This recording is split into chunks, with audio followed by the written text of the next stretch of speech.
It's like Transformers and Mask had a baby. Then let Mr. Feeney be his brain. We're talking Knight Rider. Hit it.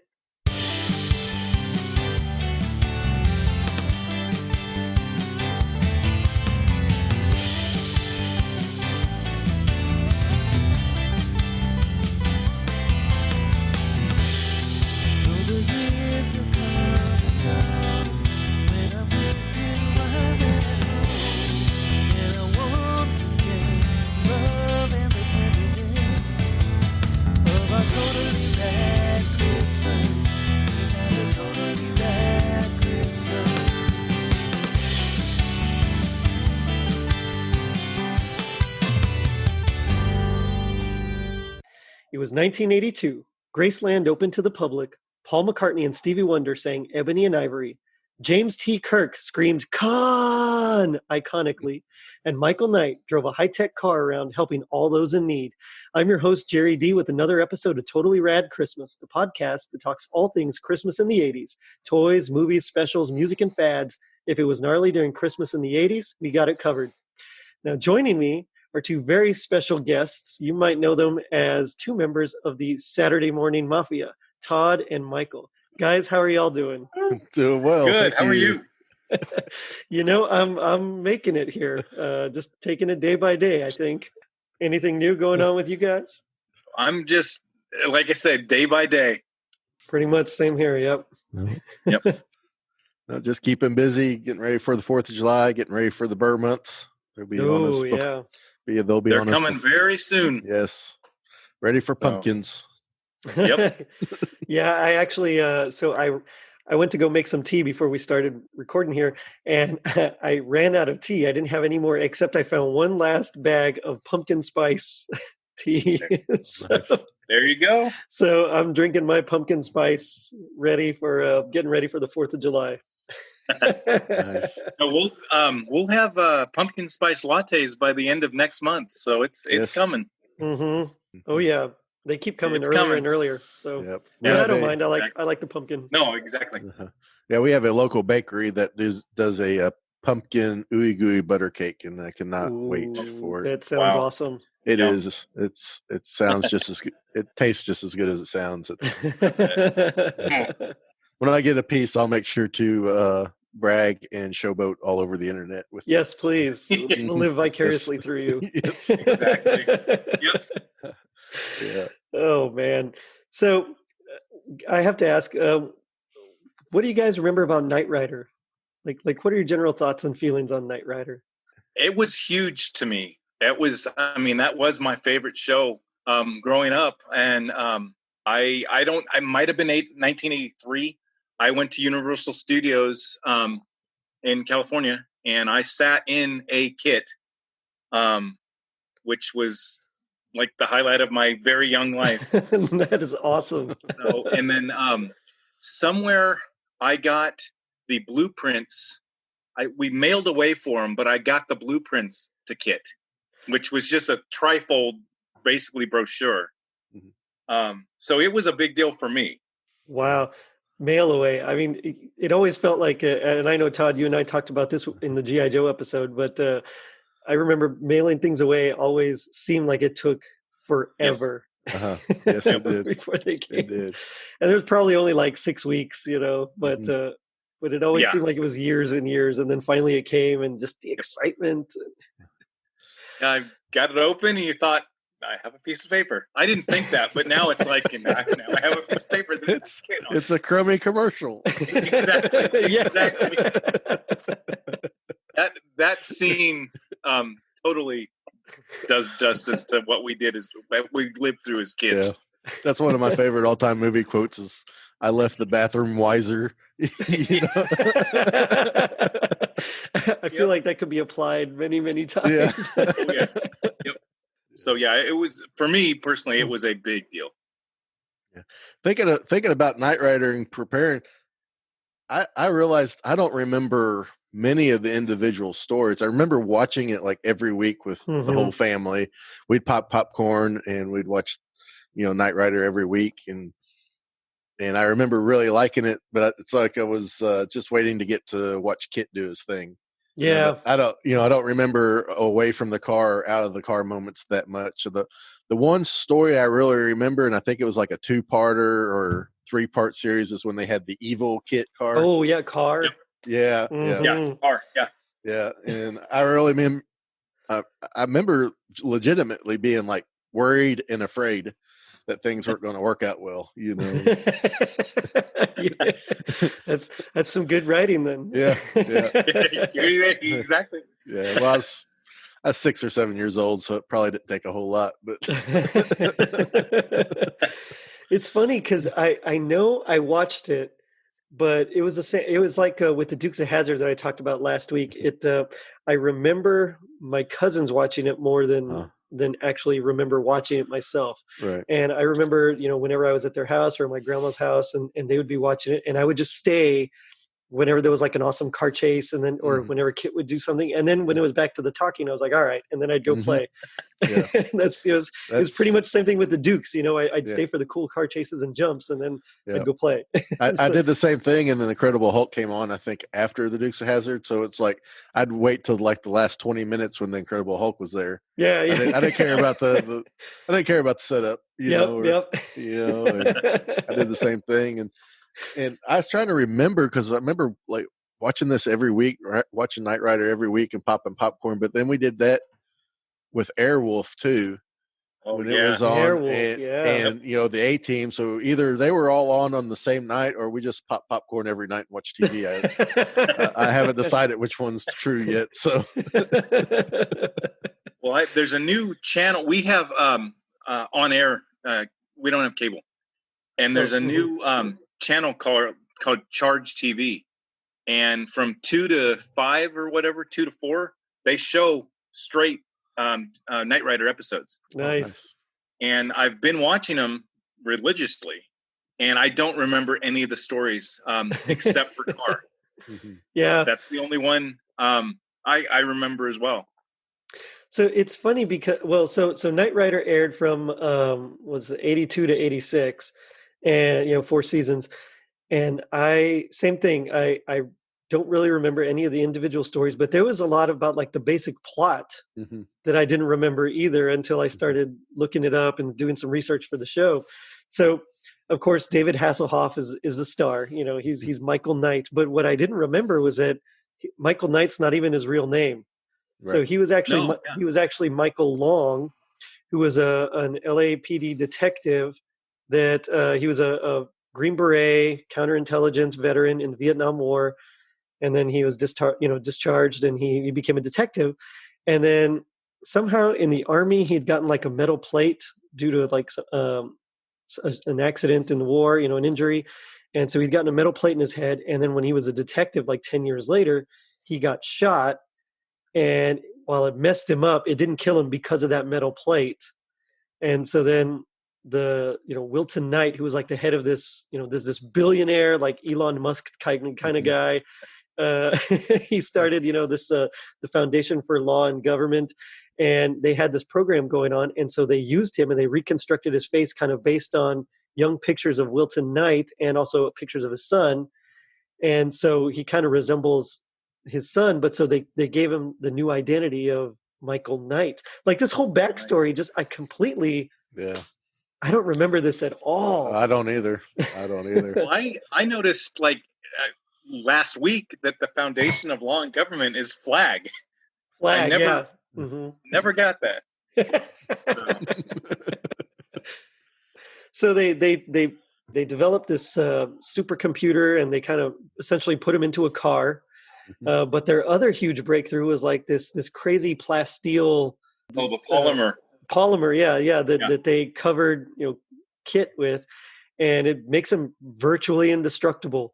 And not only do they cover like his frame, but they like cover everything. So like even the tires and the undercarriage, and so he can like drive over bombs and stop them from exploding and stuff like that. And I mean, no wonder this guy's a billionaire, because I mean, if you create something like that, But yeah, so essentially they took the supercomputer and just put it in a car, and that's how we get KITT.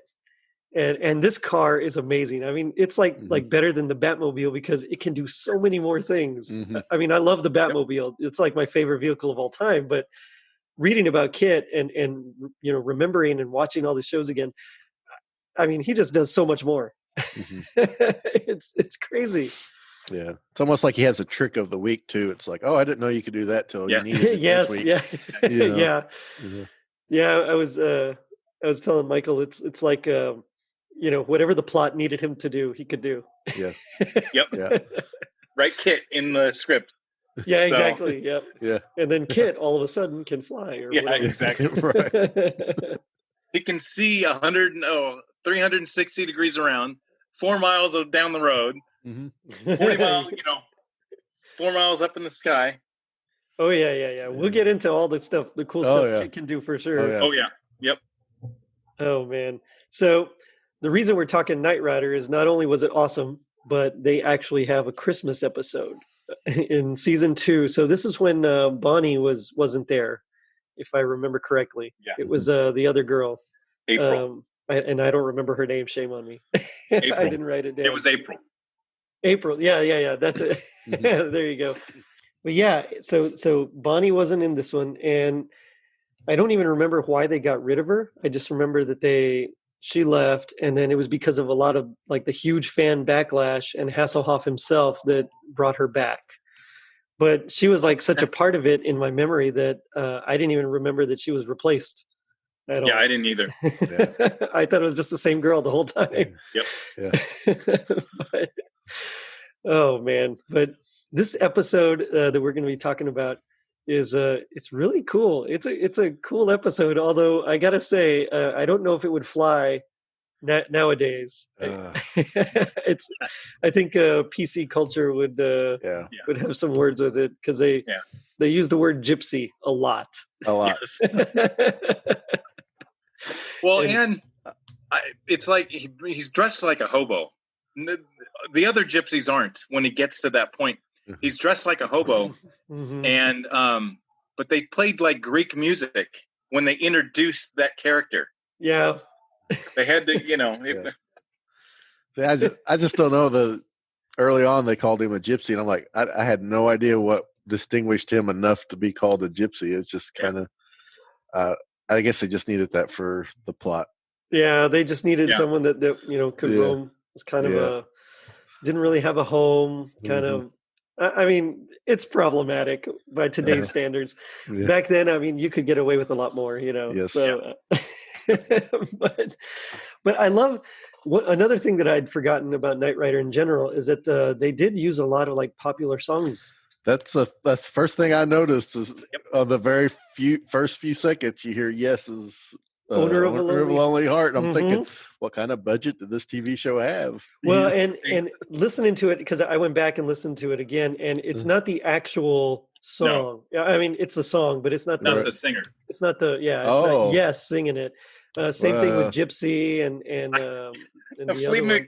Fleetwood Mac Gypsy. That was above and beyond. Yeah. That was a little over the top there. Well, whoever covered it did a very good job. Great job. Yeah. Because I just seen it just a little bit ago, and I couldn't tell the difference.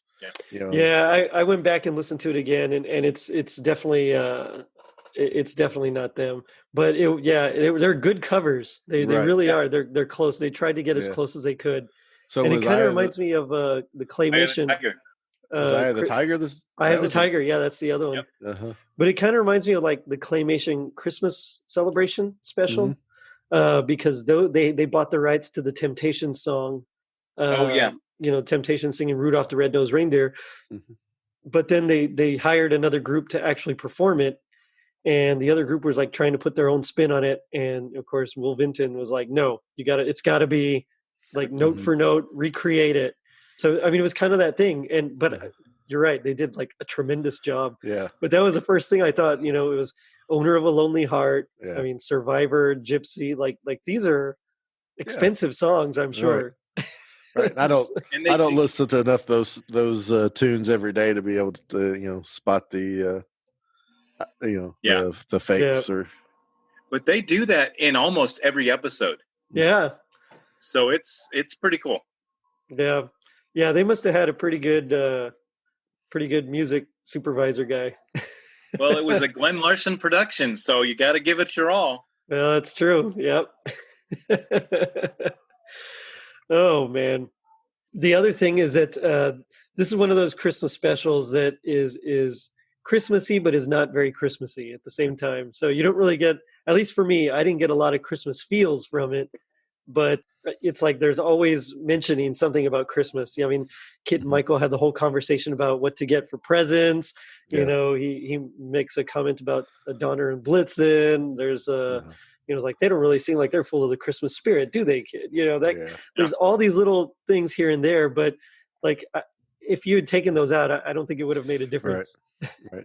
I was lucky enough to be on Tiz's podcast not long ago and do Lethal Weapon, and I had mentioned that you kind of forgot Lethal Weapon that Christmas was taking place because it was so busy and you were all over the place. And this episode was the same way.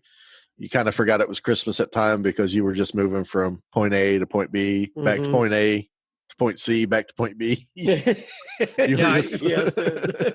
Jerry mentioned a couple of them, but I kind of jotted down Night Rider's tips to make an episode Christmassy. Basically, mention anything Christmas related when it doesn't call for it. Right. Christmas episode. Those guys don't have the Christmas spirit you mentioned. Let's make like Donner and Blitzen before Kit jumped. I'll be sure there's a Saint Nick when he's talking to April. And then he says, those jokers are starting to take the thrill out of Christmas for me. It was like, okay, it's a Christmas episode. I think I'm gonna start throwing random things like that just in normal conversations every day. Right. Like, oh no, we're running late. Come on, let's make like Donner and Blitzen. I say go for it. Might as well. Let's make it a thing. Exactly. Yeah, exactly. So the overall plot of the special is a bank robbery happens. Some guys rob a bank. A witness who happens to be of gypsy origin or Romani, or I don't know, quotes. However you want to say it. Is PC, I suppose. I don't know, but so he witnesses their escape and kind of takes something from them that would incriminate them. Michael has to swoop in and save the day. That's like the bare bones, plot. But we'll really get into it in a bit. But I mean, it kind of follows. I mean, it's similar in structure to most of the other episodes where Michael comes in and someone's in trouble and he ends up saving the day, and he and Kit, of course, kind of have a little. They get into it, I guess, a little bit, and then shenanigans ensue, and the day is saved. Well, I thought this one would be different because in the beginning of the episode, it's all about the Christmas ball or the dinner, and then it just disappears. Right. So. Yeah, they do mention that when he's talking with is it Devin? Is that right? Right. Yeah, Devin and April call him about his tux. To get a tux. Yeah, they have to get the tux ready to be at this big ball that there's going to be all sorts of socialites and big wigs there, and so he has to attend. And I guess I think they mentioned that there was one like the year before that he didn't go to, and right. Yeah. so they're like, you got to be there. And even Kit says something like, well, you're going this year because I promised. Yeah. Right. It's like classic Kit. Devin shows Michael this tuxedo with ruffles on the shirt, saying that'll be the tux he'll wear if he doesn't find his own. And he'll be seated next to the Lady Pinwall and the Duchess of Chipstead. Duchess of Chipstead. Which is okay. All right. Yeah, why not? I don't know. So yeah, he's on his way, and that's when we get the bank robbery. And they're dressed like clowns, and there's like a big van with a circus, and they one of the robbers steals a gold pocket watch from, is it the bank manager, I believe? Yeah. Right. And the bank manager confused me a little bit because I thought he was in on the robbery for a minute. Oh, okay. Oh, really? Because when the clown van pulled up, he like runs over there, and then he backs up to the passenger door of the van. He's like, "You guys are late." Like he was getting ready to let that guy take him hostage. And I thought, oh, the bank manager's in on it, so it was going to have a little bit of a twist. But then they steal his watch, and I'm thinking, why are they stealing his watch if he's in on it? But then we never see the bank manager again. So I guess they had ordered clowns for the Christmas opening of the bank. That's probably what it is. Who orders clowns for a Christmas opening of the bank? Exactly. It's the 80s, man. Yeah. I can't say anything. There's no excuse. But yeah, so they steal his watch, and as I mentioned, Tino, who was the gypsy boy, he kind of sees what's going on. He kind of follows him, and they do this classic, thing where he's walking by and he sees a present in the car, and he like tries to open the car door, but it's locked, and so. But then, hey, there's a payphone there, so then he checks checks it for change, and he ends up following him, and that's when he sees them. They're like ditching their costumes, ditching the van. They had already wrapped all the money and everything in presents, and they're going. And the guy puts the pocket watch in his pocket, and as one of those character actors, I know he came out in Vice Versa. Okay. I remember him from Vice Versa and something else that I can't quite figure out. And he was definitely familiar. Mm-hmm. And he kind of had like a Dan Hedaya kind of vibe. Yeah. And but so he puts the watch in his pocket, and Tino can see the chain hanging out. So he does the thing where the classic pickpocket move where he like bumps into him and takes it. And so he leaves, and the guy realizes that, the leader of the gang realizes like that watch can tie us back to the bank. So we got to get rid of it. Then, it's not there. Tino took it. And so that's when he collides with Michael, and now Michael's going to take over and help him out.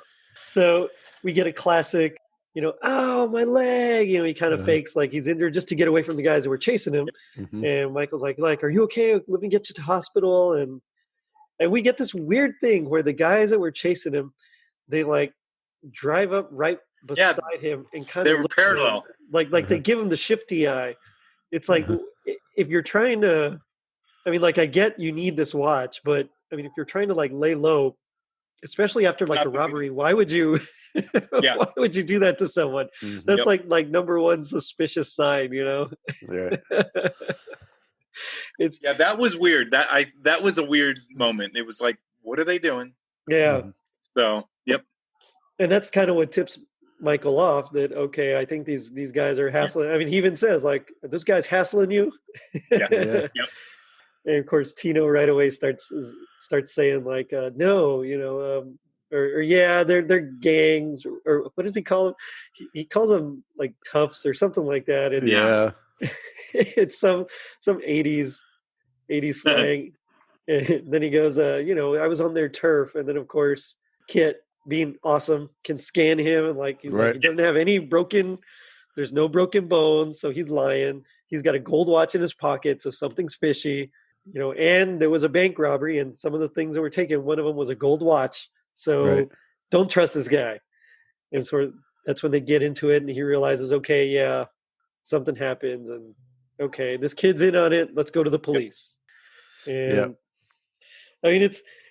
it's funny because it's very much a step by step, like, okay, this happens and this happens and this happens, it's nothing's really like super fluid, but it's still awesome. I don't know what it is so far. It's still pretty awesome, especially because as they're figuring all this out, the bad guys that drove up and were parallel to them, they kind of somehow turn around, and now they're like going to play chicken with them.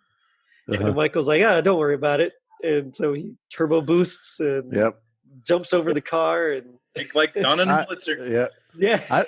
I didn't think turbo boost meant jump. Yeah, I didn't either. No. Apparently, maybe the turbo boosters are like under the tire. Right. I guess that's right. Just depends on where they're located at. Yeah. So. The best part about watching any of those kit jumps is just like the Dukes of Hazzard. You can see the angle, and it's not going to end pretty. Right. And then they go to a different shot, and then it ends a little bit nicer. Mm-hmm. Which makes me wonder about K.I.T.'s suspension. You know, like It's coated. It's coated in the polymer. It's fine. Yeah, you're right. Yeah. Well, that just means they won't break, but Yeah. Well, yeah, I guess.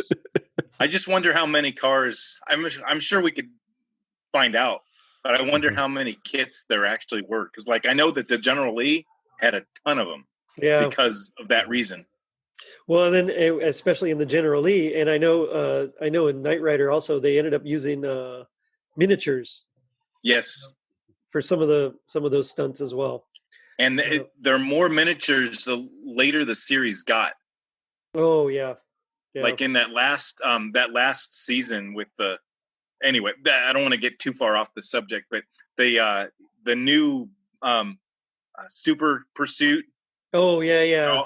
I remember there's that. Lots of models then. Yeah. Yeah, the downside, I mean, especially with car chases and things like that, is you can almost always tell when a model's being used compared to like the actual stunts. And of course, it's a lot cheaper, so it makes sense, you know, but it just, you kind of lose that something that makes the show or the movie, you know, great to begin with. Yeah. Well, that's us as, you know, 40-year-olds looking at it as opposed to the little kids. That's true. Yeah, as like but, 6 or 7 year olds or whatever. Yeah. I mean, it's awesome either way. Yeah, exactly.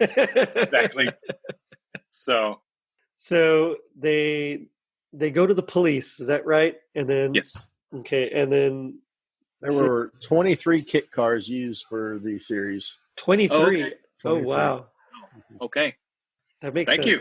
That was Yeah, that makes sense. I mean, I would imagine they'd be, especially with all the jumps, they'd be having to work on the all the shocks. There was an episode I watched today where they had the camera kind of outside the rear wheel, and you could see it was gonna. I mean, the nose was gonna impact at like a 90-degree angle, and then they went to another shot where it softly lands. So. Yeah. I think when you're going to do a jump, you're pretty much you know that your shocks are going to be shot for a while. So then it's okay, next, and then you work on that car while you use another one. So. Yep. 23. That's wow. Yeah. Can you imagine 23 Trans Ams? I mean, back in the day, I would have loved to have just one. Well, I'm thinking, guys, they're out there somewhere. Yeah, that's true. Yeah. This reminds me, like back in high school, I drove this little black 94 Nissan Sentra, and they used to call it the Batmobile because it was all black. Yeah. And I remember, you know, I really wanted it to be the Batmobile. And of course it wasn't, but it was just tiny little thing that's like, oh man. But anyway, so Michael takes Tino to his sister, and that's where we meet. It turns out his sister has like an ex-boyfriend that's trying to get back with her, and who later on will become important to the plot. But one thing we did forget to mention was that the robbers, you know, after Michael puts Tino in his car, the crooks are like, well, I recognize that kid. He hangs around those gypsy. He's one of those gypsy kids or something like that. So that's why they're able to track down later on. They track down the ex-boyfriend of Tino's sister, and they make a deal with him like, hey, we'll give you some money if you can tell us anything about this kid here. He's gonna rat him out. Yeah. That ends that relationship. Yeah, exactly. Oh man. So. I mean, it's like one of those perfectly like it just works out perfectly kind of plot points, you know. I just love seeing the open shirt, the big collar, you know. Anyway, with the stripes, you gotta, yes, classic look, yeah. Yep. And it turns out that Tino's always wanted to live with their uncle. He kind of not worships him, but he kind of really respects him and his lifestyle. And he's like the leader of like a band of gypsies that live somewhere far, which, by the way, they drive a super long time. I mean, it seems like a long time to get there. Like it's night and everything. Yes. Yeah. And then on the way back, I mean, it seems like it takes them no time, which, 17 minutes. Yeah. That is in the episode. How long are we going to be there? Well, It's going to take 17 minutes, Michael. About the time back and forth, it's where when Michael stops to let the kid drive Kit, that to me that felt like it was like the halfway point there. Now there was nothing in the show that said that or anything. It's just kind of how I felt that it was about halfway there, and then that seemed to be about the same location that they got to when Kit said they had like 17 minutes left. Mm-hmm. But Kit did say he was going as fast as he could, which is like, according to the intro of Knight Rider, it's like what 212 miles an hour is what the speedometer something gets like that. To. Yeah. So if he's going that fast, then it's a long way. Yeah. But it just seems like he gets there. I mean, it seems like it takes a lot longer, right? To get there than it does on the way back. Mm-hmm. Although I have noticed, even just driving long distances myself, it always seems like it takes longer to get somewhere than it does on the way back. Right. Yeah, it's true. So, I'm going to say that's what happened. Yeah. Okay. Yeah. So he takes him to the uncle's house, and or actually, doesn't he like run away or something? And they like go find him. Oh yeah. Yeah. They he runs away, and then he built a shack on a construction site. That's right. Yeah. And then the bank robbers shake down his sister's ex-boyfriend. Yes. For money, or they give him money to tell him where he's at. Yeah. So and he does. He lets him out. Mm-hmm. And Michael and his sister look for him around the store, and then she remembers he lives in a shack built on a construction site. It's like, oh, why didn't you think of that first? So Michael goes to investigate. He goes into the shack while the kid takes off out the back door of it, and then the bank robbers come and they just run over the shack with their car, and but they only hit half of it. So he's okay. So Michael's okay. Yep. Spoiler alert: Michael Knight does not die in this. He does not. No, the show goes on for more seasons. He might have had a concussion, but he did not die. Yeah. So that's when he agrees to take him to his uncle's, if in exchange for Tino allowed to drive Kit. That's right. For a little bit. Yeah. Right. And so you're right. Yeah. They right before they get there, they kind of stop and he drives them around. Everything's cool, and then they get to the gypsy camp. Right. I can't believe I'm saying gypsy camp in 2020. But it's a rest stop. They get to their little camp or civilization or whatever, and so he's like, "Hey, here's your uncle. Everything's cool, but it's not really cool." Nope. Because those guys show up and they bribe the uncle. Yep. And luckily, this one of the old ladies in the camp overhears, because that's gonna be important later. Yes. Yep. So Michael goes back. Everything's awesome, and I love how Michael's always like the womanizer, And so he and the sister kind of eyeing each other, and April, I think, even makes a comment about it, doesn't she? Yeah. Yes. Yeah, because she's. We stopped to see a girl or a sister, and she's like, "Okay, something's again." Yeah. So I always and not to get off topic, but I always wanted Michael and Bonnie to kind of get together, and I wish they had. Yeah. But I know one thing that I did like about Michael Knight and his backstory is that it was very much like a James Bond kind of thing. So he ended up getting married, but she was killed on their wedding day. So I mean, it's very much James Bond. That's exactly what happened with him. So I wonder if that like informed his whole relationship, ability after that. Yeah, maybe.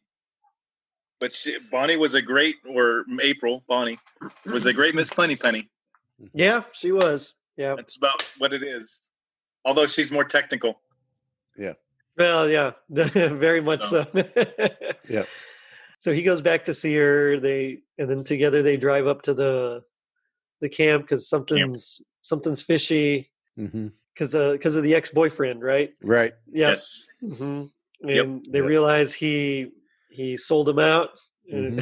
Which, by the way, guys, just so you know, if you're ever trying to get back with your ex, don't sell out, her family in any way. Yeah. That's like the worst thing to do. Yeah.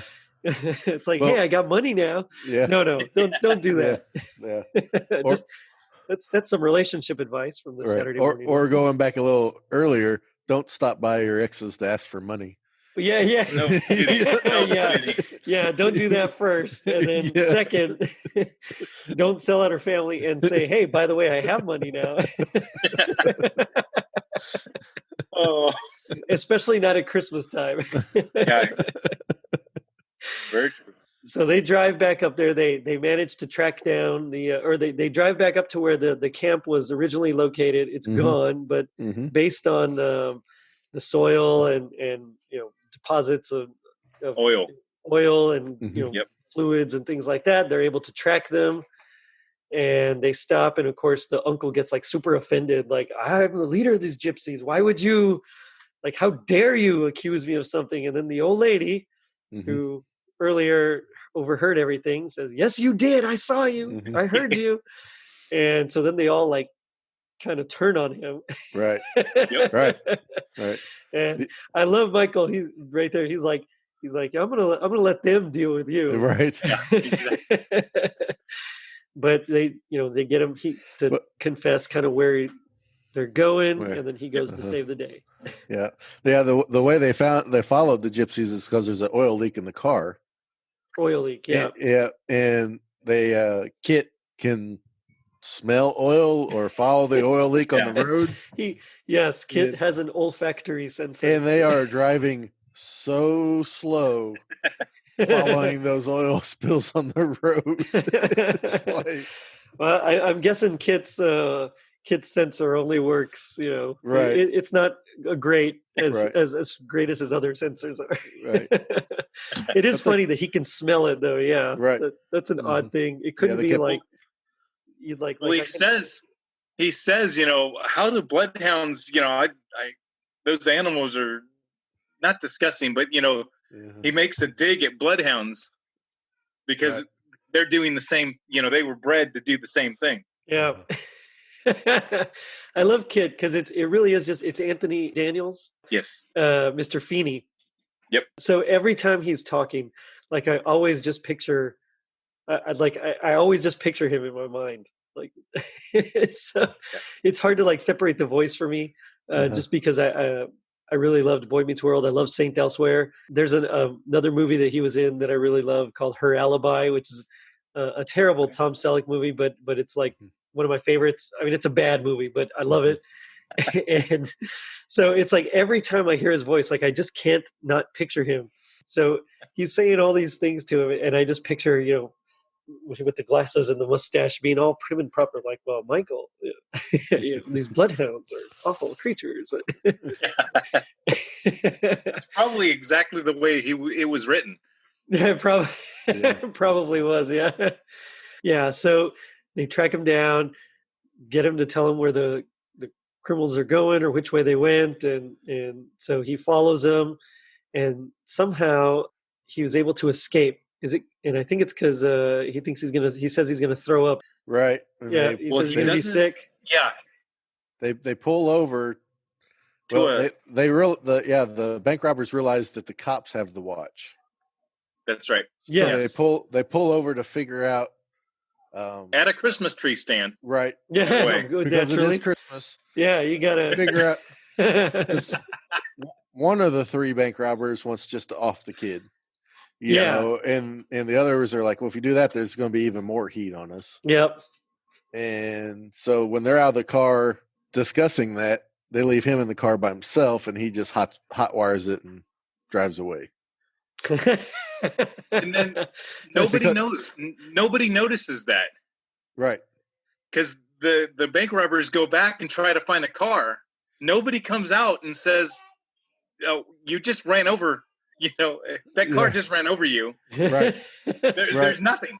Well, obviously, if you're a vagrant teenager, you can hotwire a car.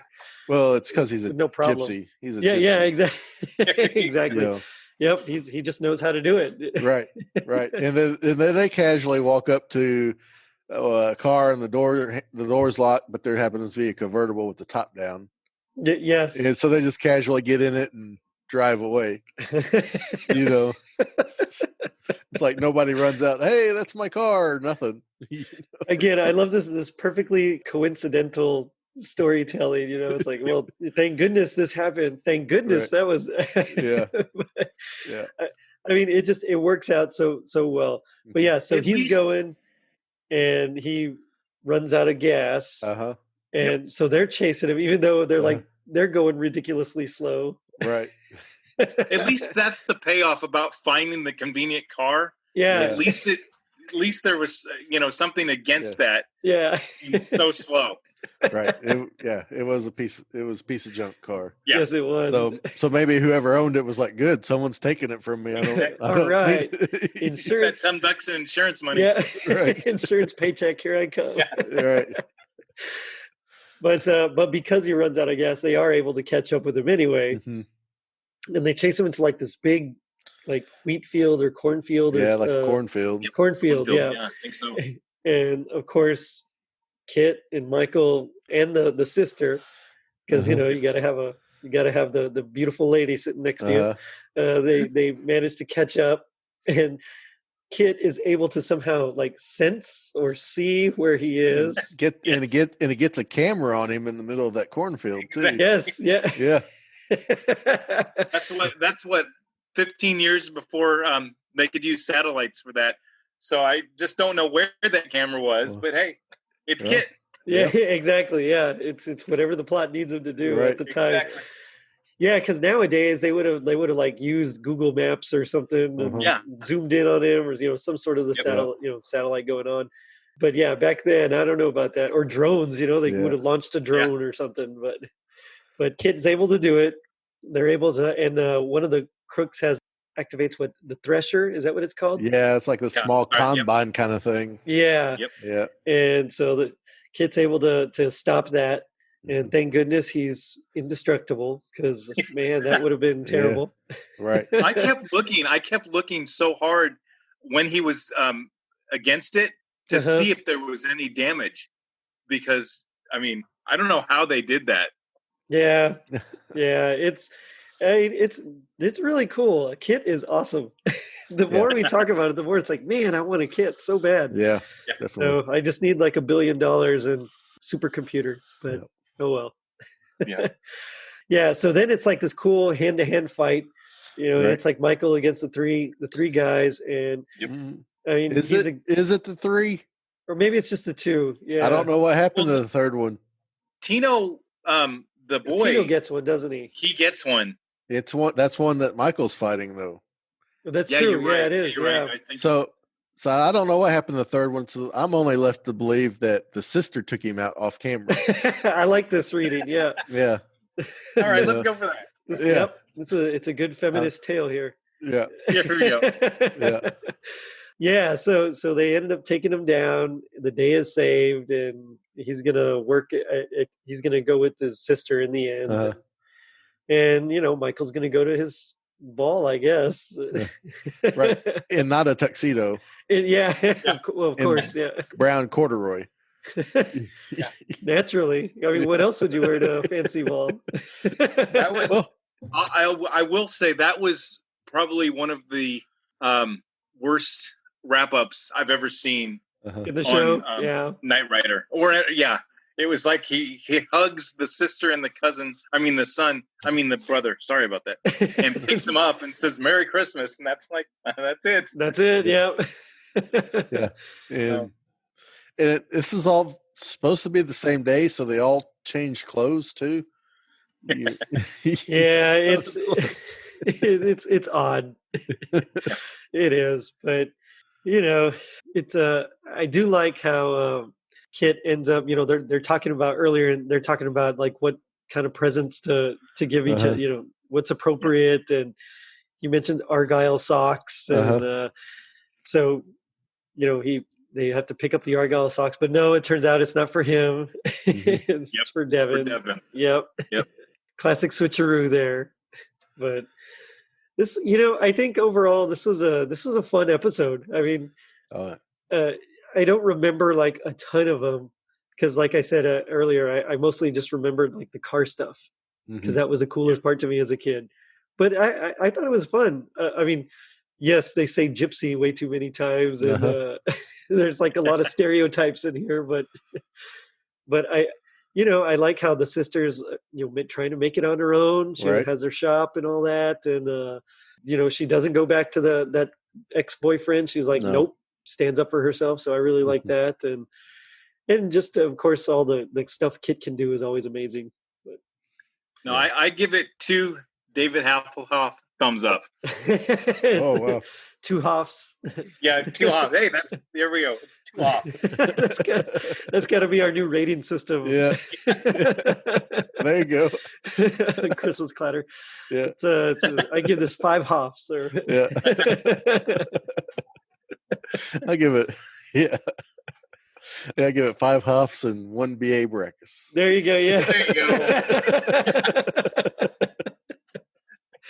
Yeah, but it really was. I enjoyed the episode.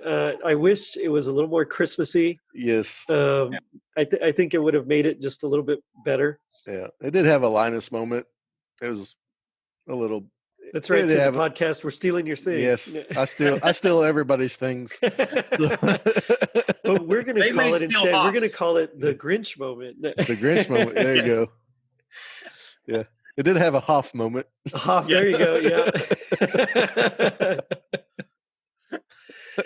Yeah. I mean, Tino comes around and realizes that there's a better way to live. Right. And they had alluded to he was illiterate, so he said he's going to take some classes to learn how to read and then get into computers and stuff like that. So I kind of set the foundation that you just assume that he's going to do all those things and be just fine.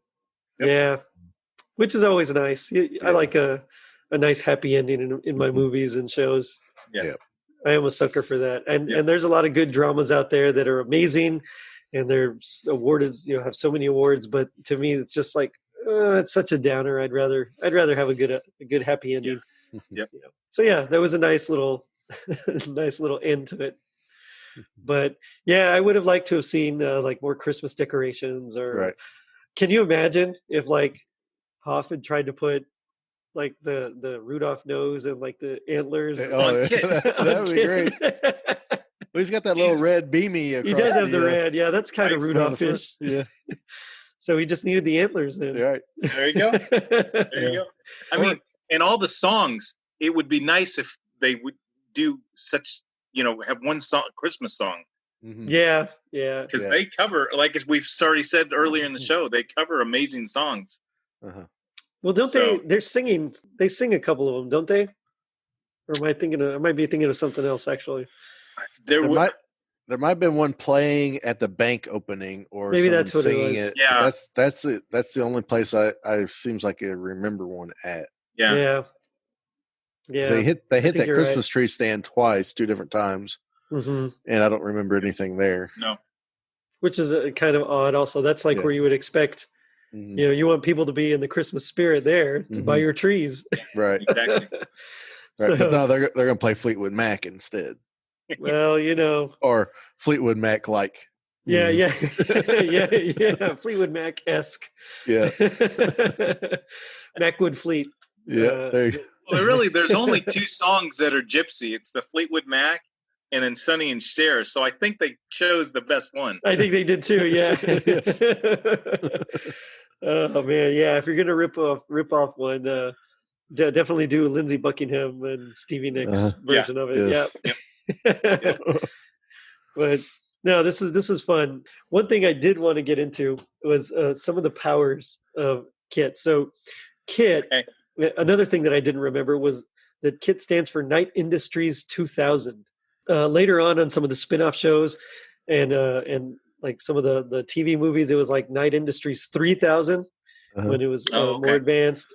And then there was going to be like another version that was like Knight Industries 4000. But, they still called them KITT, even though I think at that point it would be KIFT. But yeah, it's just jumped up to 10,000. Right? Why did they do that? That made so much more sense. Yeah. But so, of course, he's got his AI, which is cool. Yep. So he's got his alpha circuit, which is like his main control system. That's like what lets, the CPU actually drive the car. Okay. And then, of course, he's got his, and I love this. We were talking about that polymer. It's called trihelical plasteel 1000 molecular bonded shell. Wow. It's like the most, like, let's see how many pseudoscientific words we could throw in.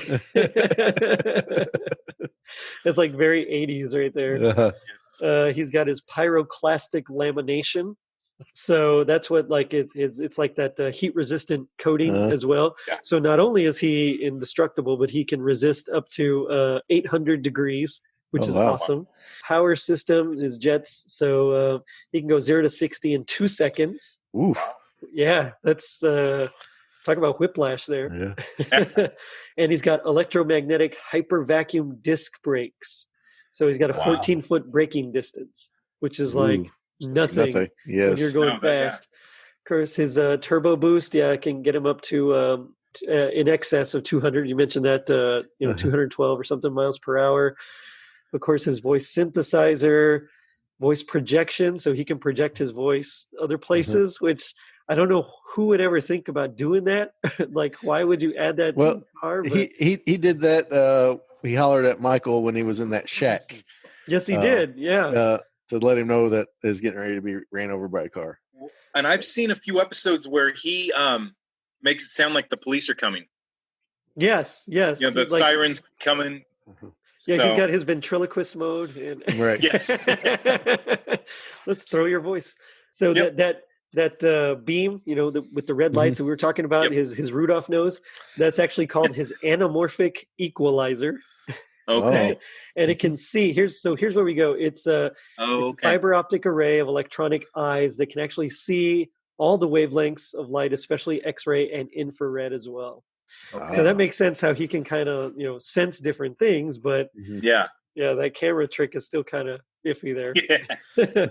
And then, he's got like a whole list of features here: oil slicks, smoke screens, flamethrowers, tear gas. Like, you name it, he's got it. And if you go to Wikipedia, you can find all this stuff here. There's like way more than ejection seats than I want to name here, but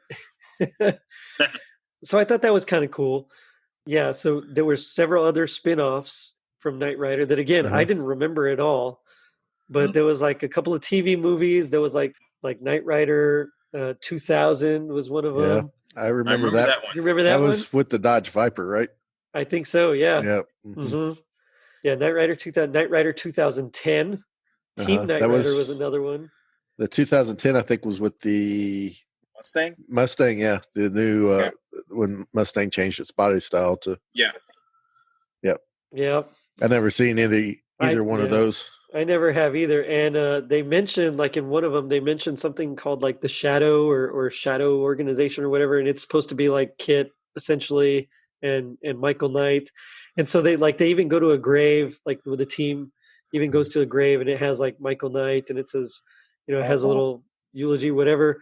But then, as far as I can tell, it seems like he's actually still alive. They just like, that's when the Michael Knight persona died, the alias. Oh. So, because they're like, he's the only one that like never failed in any of his missions. And I was like, that's right. Hoff never fails. No, ever. That's why Germans love him. I was just going to say that. Y'all remember basketball? Or not basketball, dodgeball? Yes. Yeah, and they're like playing against a German team or something, and David Hasselhoff is like the coach, and he's just just chewing them out for their failure. Oh man, that's like the best. Well, I love in Guardians of the Galaxy, I think too, how Star-Lord was the perfect father, because he didn't have a father, was David Hasselhoff. Right. Yep. I think he even sings on the soundtrack to Guardians 2. There's a new song, and I think he even sings it.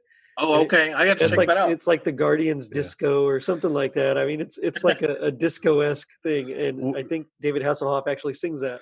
Yeah. One of my most vivid memories of David Hasselhoff was at a very serious time in the world when the Berlin Wall was coming down. Oh yeah. And there's a great video footage of him in this jacket with lights on it, blinking. And he's singing this song about freedom on top of the Berlin Wall as people are sledgehammering it down. Wow. It's like the only person that could be on top of that wall with this light of this jacket light going off like that is David Hasselhoff. Yep, I agree. For one, how did he get over there so fast?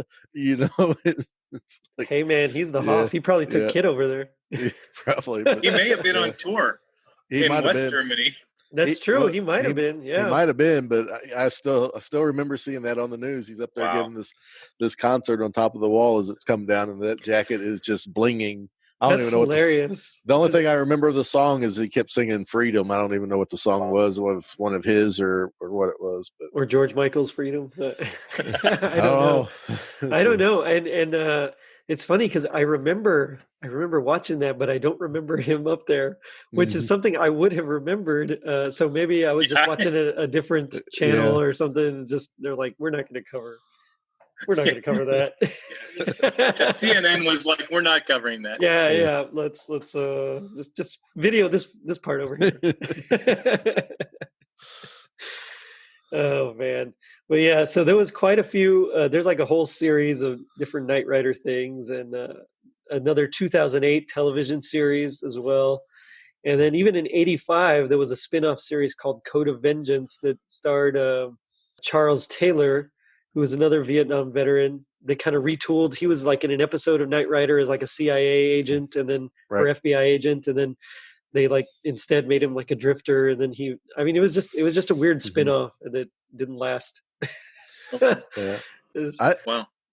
I don't remember, but this seems like would have been the perfect TV show to turn into a Saturday morning cartoon. Right? Like this. And I don't know if they did that or not. It doesn't seem like they did. I don't think they did either. I remember like the A-Team being a Saturday morning cartoon and a few other The TV Dukes shows. of Hazzard was also a Saturday morning cartoon. But this seemed like that would have been a perfect Saturday morning cartoon. Well, especially because this is like right around the time of Transformers, Mask, G.I. Joe. I mean, like vehicles that were high-tech were like in, you wanted stuff like that. And I don't remember a lot of toy lines from it either. Yeah, I don't either. Which is, again, that's insane. They could have made like bank with all this stuff, Michael Knight leather jackets or something. I mean, it could have been, I mean, it seems like they would have capitalized on it, but I don't know why they didn't. Or even a remote control car. Well, they did have a remote control car because I remember. Oh, did they? Okay. I remember my sister was a little bit of a tomboy growing up. And I remember for Christmas one year, she got a KITT remote control car, and that was a real cheap one. Okay. Oh wow! It was like it's like one of those with the trigger that goes back and forth to go forwards and backwards, and the little steering wheel on the side. Yeah, and it was only, I don't know, probably a foot long, maybe in size. It wasn't a very big one at all, and it didn't work that great. So it looked just like KITT, and it had the red thing. Well, here's the thing. I'm going to say this: it looked just like KITT, and it had the red thing on the front, but it could have been a knockoff look-alike. Oh, I gotcha. Yeah, but to us, it was KITT. Like I know that they had to stop saying that it was a Trans Am because so many people were like actually going to try to buy it because they wanted one just like KITT, and of course there is none just like KITT. Right. So they actually had to like drop it from the show, which I thought was kind of cool. Yeah. That it had that kind of an impact, It's like the DeLorean. Yeah. Everybody wanted a DeLorean after Back to the Future, but of course then it folded. Right. They're not that fun to ride in. No, definitely not. No. That's why Doc Brown had to like totally pimp it out. Go with the train. Right. Friend of mine in high school had a DeLorean, Really? That's awesome. Wow. Him and his dad bought it and rebuilt it, and it was sweet. And me and him hung out quite a bit, so we drive through the town weekends in it, and get all the looks. But Awesome. the thing is, you couldn't go through drive-throughs because the window barely rolled down, and in the front was the trunk. So if you had a bunch of homework, you had to like lay all your books completely flat, or the trunk would shut because it was so shallow. Wow. Oh yeah. But it was fast. Didn't have power steering, but it was fast. So there's probably a reason why it folded. Yeah. Well, I would have liked, and I still would like, honestly, one of those, black Trans Am. I think it'd be pretty awesome. Right. Yep. Yeah. One thing I did notice watching this episode, and I thought it was cool at the time when I was a kid, but now that I've been driving for many years, that's got to be the world's worst steering wheel to drive with. Yeah. Yep. Well, I think because Kit can also, autopilot. I think they're like, yeah, whatever, it doesn't matter. Yeah, there's no way to turn hard hand over hand, So. Yeah, that's true. That's a good point. So one thing that I didn't remember, because this is like Hasselhoff in like his prime, he's really young, he's got the swagger and everything, and one thing I didn't remember was he kind of actually looks a little like puffy to me, and I think it's because I remember mostly seeing him when he's older, and so as you age, you get a little more gaunt and stuff. And so I'm just used to see him a little more thin. And when I saw him there, I mean, his skin is he's got that sheen that young people have. Young people, gosh, what am I saying? But I mean, youngsters, but I mean, he seemed like he was a little more full, I suppose, in the face. Like he had more of a baby face than I remember him having, I guess is what I'm trying to say. Yeah, I understand that. I thought he had more puffier hair than I remember. His hair, yes. Yes. Especially in the back. He had like this perm thing in the back, which I remember kind of being popular in the 80s, but he did have a lot of hair. And still the women loved it. Right. Right. And the Germans, don't forget. And the Germans, of course, yeah. Oh man, Tino was originally supposed to be like a scruffy 14-year-old kind of guy, but of course they aged him up a little bit. And he's in the original script, he was supposed to be a lot more like sympathetic. He goes to visit his dead father in the funeral parlor, and he's going to make some money so that he can take care of his sister. And of course, all that's changed with rewrites and whatnot. I mean, I think Michael, you were saying that before we started recording, I think you were even saying that in the original script that it was a lot more having to do with the ball. Yeah, I thought I read it that the end of it there's a little bit of the April and Devin show up for the banquet at the end of it, but that was I don't know why they didn't do that. Yeah, I don't know. I think it would have been pretty good, especially because it's a Christmas ball, so you would think it would be it would really add to the Christmas atmosphere. Well, just as a story point, they made all the it was a big thing in the beginning, and then it just doesn't happen. Yeah, they could at least had Michael and Kit driving up in the back of the semi truck. Yeah, yes. We didn't get any of that this episode. No, that was always one of my favorite parts. So. Yeah, that was always really cool. Yeah, same thing. The original script actually called for more of the Christmas spirit.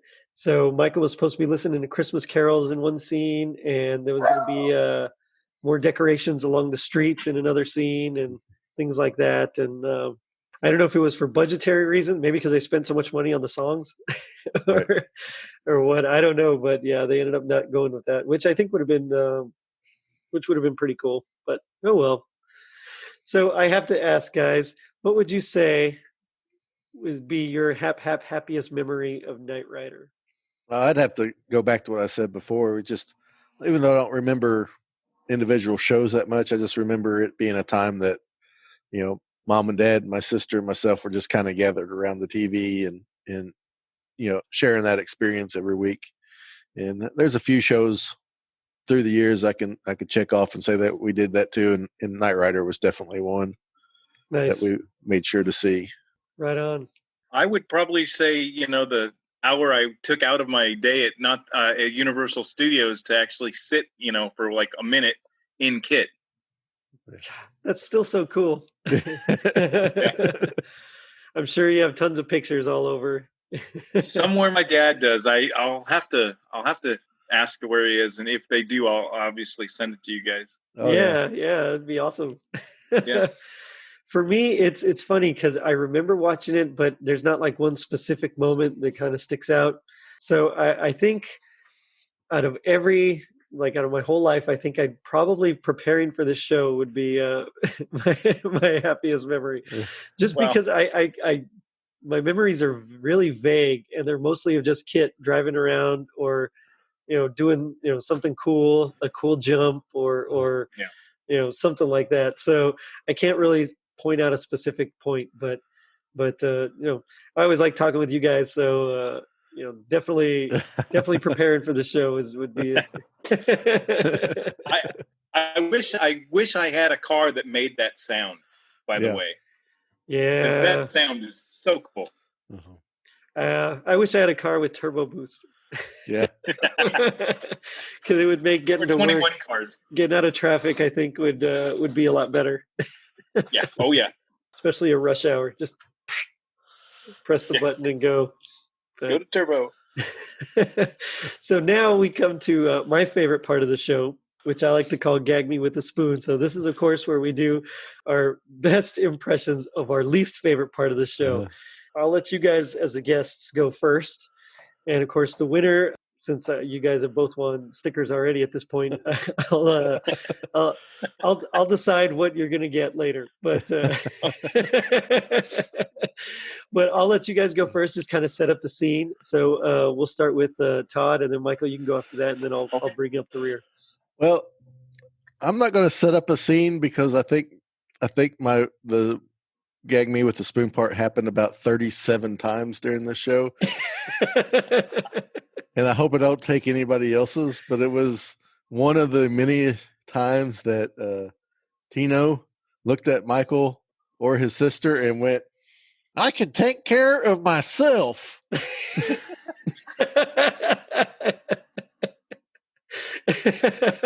good.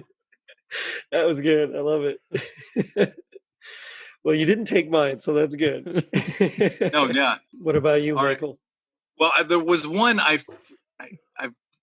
don't have it right now, but it was it's said in almost every episode of Knight Rider. That's why I chose it. But after Tino's shack is destroyed by the robbers, Kit says, "Michael, are you all right?" That was it. Probably in every episode, that's Kit to me. Yeah, I gotcha. So for me, I also chose a Tino one, although it was really close between a Tino and a Michael quote. But this was like the cringiest part, and it's mostly because of his facial expressions, which I can do, but I know it's not great for the audio medium of podcasts. So instead, I'll just try my best to do his voice, and it's like right after he gets in the car, and he's trying to make a deal with Michael, and that, hey, I'll drop the lawsuits or whatever, because at this point Michael still thinks that he broke his leg. It's like, I'll drop the lawsuits and cops and all that stuff if you just let me go or whatever. And so Kit's telling him like, okay, well, don't trust him, he's lying, whatever. And Tino goes, "Who asked you? Hey, you got a talking car." It's like the worst. Yep. The people, we should keep track of how many people said, "This car just talked." Yeah, for real. Yeah. Yeah, if you were to like binge Knight Rider and do a shot like every time or something, I mean, you'd be pretty plastered. She would. So I almost came down to a quote when Michael and Kit are going back and forth about what to get each other for Christmas. Oh, yes. And Michael said, how about a nice set of retreads and some mud flaps? Yes. Yeah. Yes. Yeah. I was thinking about Michael when he was talking about, a good part of Christmas is about the getting, because, even though it's good to give, you got to have someone that gets. Yeah. Yes. Yeah. What? Well, there was the part where he sums up Christmas. It's like, what does a guy in a red suit have to do with a religious holiday? It's true. Oh man. This was definitely very fun. But at this point, I got to say, well, G.I. Joe, they taught us that knowing is half the battle. So what do you guys think is the other half of the battle? Being a gypsy, so you know how to take care of yourself. There you go. Yes. A stereotypical gypsy. Yeah, Yes. Yeah. Very stereotypical. Yep. Yeah. I would say Not, go ahead. not necessarily the opinion of the host or anybody participating in the podcast. Yes, we apologize to all those out there of Romani background. No I would say pronouncing the polycarbonate molded plastic shell correctly. Yeah. How much mumbo jumbo can you put into it? Exactly. Techno babble, I think is what it's called. No, those are good. Those are better than mine. Mine was because I kind of already said mine, but if knowing is half the battle, the other half is that if you want to get your ex back, don't sell out her brother to some bank robbers. There you go. Yep. I'm making notes of that right now. Yep. Everybody write that down. Write it down. Yeah. Put it in your phone.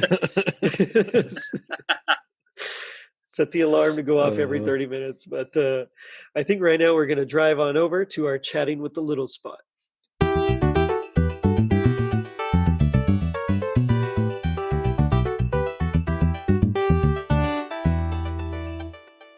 Hi, welcome to another episode of Chatting with the Littles. I have little number 1 with me. Hello.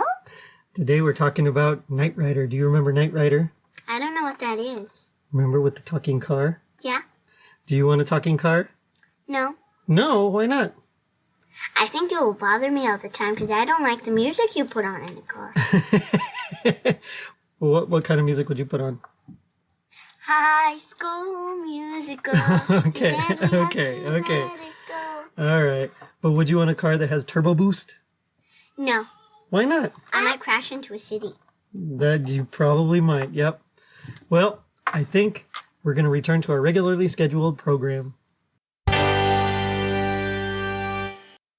Guys, it's been so much fun talking with you. You know, it gave me a chance to, when you brought up Knight Rider, it really made me just remember a lot of things. And while it wasn't some of the strongest memories I've had, they were always, they were very warm memories. Because I do remember walking in like my grandma's or my aunt's house and just seeing my cousins, watching it. And I just stop and just, watch the cool car chases and then, go play. So thank you guys for bringing it up, and thanks for being on. What do you guys want to plug? Well, I'll plug Christmas Clatter podcast. You can find it wherever you can find podcasts at, and follow me on Facebook, Instagram at Christmas Clatter podcast, and at Clatter podcast on Twitter. Right on. Yeah, definitely check it out. It's always a lot of fun. Always some cool stuff. The miscast, recast option is that's a cool segment that I love because you've had some quite controversial picks there. And a teaser, I don't see that changing on our July 15th episode. Ooh, all right. Wow. Looking forward to it. Nice. This is the first Saturday Morning Mafia post or podcast. Yes, it is. Yep. The Saturday Morning Mafia. Yeah. So I'm not going to explain what that is yet. But nope. Just know that's us. That is us. Exactly. The first of, I hope, quite a few. I hope so. Yeah. This was fun. It was a lot of fun. So thanks again for being on. And I'm going to say, let's make like Donner and Blitzen and hit the turbo boost to find us as always on our social media pages, Facebook, Twitter, and Instagram. And if you're feeling as awesome as Michael while he's driving Kit, then please go ahead and leave us a review on iTunes. Not only does it help us reach more people, but you also get a free sticker. I mean, can't go wrong with that. Now, don't forget to vote for your favorite. And I've got to end with later, dudes. Wait, what did you want to say? Challenge time. Challenge? Our challenge today is that you guys get to make a little box car that does not talk, or it can if you want to, if you put a little box voice inside. You hit a special button, but make your own little cardboard car and put it on Facebook, Instagram, or Twitter. Ooh, that sounds like a fun idea. Yeah, it is. Later, dudes.